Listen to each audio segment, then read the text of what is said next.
amigos que respetamos y que admiramos es el profesor Jesús López Almejo, profesor de Relaciones Internacionales, a quien me da mucho gusto saludar vía Skype. Profe, ¿cómo andas? Un abrazo a la distancia. ¿Qué tal, Vicente? Muy buenas tardes, tengan todos ustedes. Un abrazo a toda la audiencia de Sin Censura y también a todo el equipo de Sin Censura que hace posible este enlace, Vicente. Oye, profe, pues vamos a entrarle a lo que te truje, chencha, porque fíjate que estaba viendo que en un voto en la ONU, México se abstiene, pero Argentina vota en contra de los intereses de Venezuela. Hay un distanciamiento entre Argentina y Venezuela, a pesar de que el gobierno hoy de Argentina es tirándole a la izquierda. ¿Y qué implicaciones tendría para la región si hay este distanciamiento? ¿Tú cómo ves esto que planteo? Pues mira, me parece que estás en lo cierto, muy acertado el comentario, la observación. México se abstiene en un voto que se da en el Consejo de Derechos Humanos de Naciones Unidas en torno a refrendar si lo que se dijo en el informe Bachelet, así se le conoce al informe que la alta comisionada de Derechos Humanos de Naciones Unidas hizo en 2019 para el caso de Venezuela, en donde como resultado se estima que en Venezuela se violan los derechos humanos, pero peor aún, Vicente, sirve de base para informes posteriores también de Naciones Unidas para decir que el gobierno de Venezuela es un gobierno que ha cometido crímenes de lesa humanidad, que, ojo, no son igual que los crímenes de genocidio y que tampoco son crímenes de guerra, ni mucho menos. Y lo digo esto porque hay mucha confusión entre las personas que, como la Corte Penal Internacional de La Haya justamente crea estos conceptos o los persigue, está facultada para conocer de ellos y castigarlos para funcionarios de alto nivel de un estado, la gente piensa que son lo mismo. Entonces, los crímenes, en este caso, el informe Bachelet sirve de base para informes posteriores de Naciones Unidas, en donde se sostiene pues que el régimen de Nicolás Maduro ha cometido crímenes de lesa humanidad. Y el caso es que en 2019, el entonces candidato Alberto Fernández, consciente pues de que el gobierno de Cristina Fernández de Kirchner, incluso su esposo Kirchner, apoyaron entre 2007 y 2015 al régimen chavista, al régimen de Maduro. En 2019, pues tú sabes que ya pasaron 4 años que llegó Macri de derecha, Macri que reconoció al Grupo de Lima, Macri que reconoció a Juan Guaidó, que incluso permitió la entrada de 400 venezolanos para que formaran la representación del gobierno de Juan Guaidó.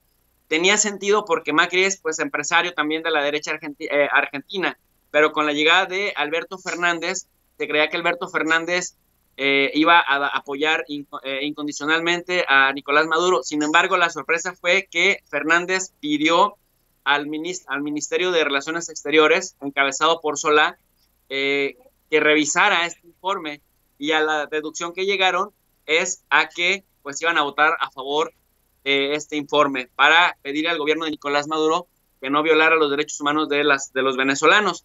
El problema aquí es, Vicente, que hay una división muy importante, incluso al interior de Argentina, entre las izquierdas de Argentina, la izquierda peronista, la izquierda kirchnerista y la izquierda que está encabezando el mismo presidente actual, porque se percibe en esta decisión, hablando de las implicaciones, Vicente, se percibe en esta decisión la necesidad de Argentina, de la Argentina de Alberto Fernández, de estar en buenos términos con Washington.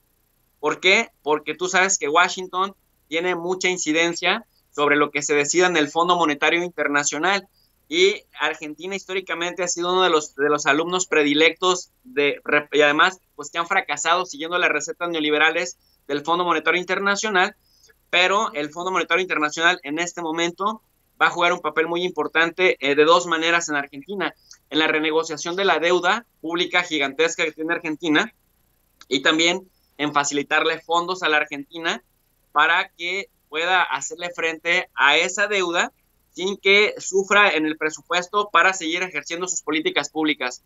Dicho de otra manera, querido Vicente, me parece que Alberto Fernández, presidente de Argentina, se fue por la sencilla, por la fácil, buscando gobernabilidad. ¿En qué sentido? En el sentido de que Venezuela, Estados Unidos ha convertido a Venezuela en una perita a la que cualquiera le puede pegar para quedar bien, para congraciarse con su población al interior del país, pero también con Washington. En ese sentido, se va por la fácil porque dice, bueno, si parte de la razón por la cual Washington me pudiera afectar en el Fondo Monetario Internacional es mi cercanía a Venezuela, porque algo que sí hizo mucho Argentina, ya en este año con Alberto Fernández, es condenar el bloqueo al que tienen y el castigo financiero al que tiene sometido Estados Unidos a Venezuela. Eso sí lo ha hecho de manera reiterada. Critica mucho la injerencia de las potencias occidentales en el proceso político interno de Venezuela, pero pues votando a favor del informe Bachelet es como decir, sí, Venezuela sí está violando los derechos humanos de los venezolanos y sí se cometen crímenes de lesa humanidad. ¿Y esto qué significa? Que aumenta el aislamiento más de Nicolás Maduro en la región, porque 22 de 25 países reconocieron esto, querido Vicente. Y esto se traduce ¿en qué? En que en algún momento, cuando Nicolás Maduro deje la presidencia de Venezuela, que pues lo va a hacer en cuanto termine este sexenio, por ahí del 2024, prácticamente Nicolás Maduro podría terminar o en una corte federal en Nueva York, o podría terminar en La Haya, pues en manos de la Corte Penal Internacional. Por eso para Nicolás Maduro era muy importante ir aflojando, digamos, este tema, irlo desvaneciendo, pero bueno, con este posicionamiento, un país importante en Sudamérica como es Argentina le pone más candela y pues hace que se distancien las izquierdas latinoamericanas en el cono sur, Vicente. Oye, profe, en